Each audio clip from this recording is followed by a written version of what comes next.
I just liked being funny. I just liked clowning around, whatever that entailed. And I felt like I naturally made people laugh. Sounds like quite a conceited thing to say, but I did. I'm Stephen Hill from the That's Not Metal podcast, and I used to do stand-up comedy to quite a poor standard. So the first time I did stand-up that I actually wrote was at the Comedy Store, sold out with one of the biggest comedians in the country, sort of emceeing a night. I guess it was like X Factor for stand-up comedians, hosted by Jimmy Carr, and I just sent an email saying I've never done it before but I'd like to do it, and they said we'll come down on this particular day and do an audition.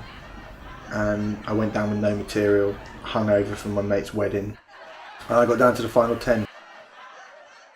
And the third gig I did was a proper open mic, you know, room in a pub, in the middle of the pub, with just a mic stand in the corner with about 10 people.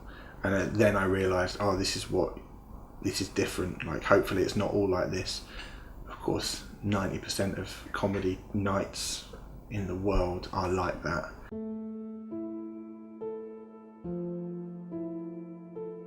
I feel like if you're new, you were getting like one shot and that would be it.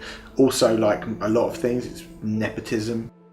It's who will stick around and drink with the promoters, and you know, who will just turn up and be busy mates with people. Doing my solo show was horrible. I've never felt so like it's just me. My producer at the time was my ex-girlfriend, who's a fucking horrible cunt. And she was supposed to be producing me, but she spent all of her time getting drunk with the other show that she was producing, and just went, I'll fly your gig every other day for 15 minutes before you go on, and just left me to get on with it. Yeah, that was bad. That was really horrible. I don't find anything funny anymore. I don't find it literally hardly anything funny. I did Edinburgh in 2009 with my friend Mike Garnell. On the last day, I woke up and Mike had left. He left me without telling me. So I was in Edinburgh on my own.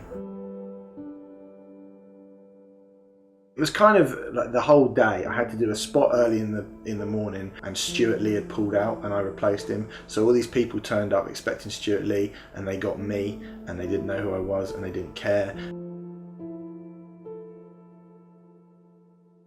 And then I had to go and MC a kind of really weird night underground in this place in Edinburgh in the middle of nowhere, and it was just awful. It was MC'd this night with this heckly, horrible, miserable crowd, and somebody kept saying you're off Hollyoaks at me, and I've never been on Hollyoaks.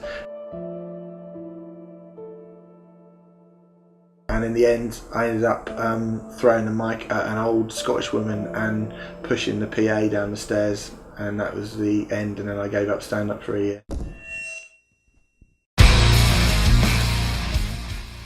I've taken up being a co-host with Bees, and we do a podcast called That's Not Metal, which kind of gives us an hour and a half every week just to talk about bands that we like and review gigs that we go to, and just do really unfiltered, honest rock chat, which is what I love.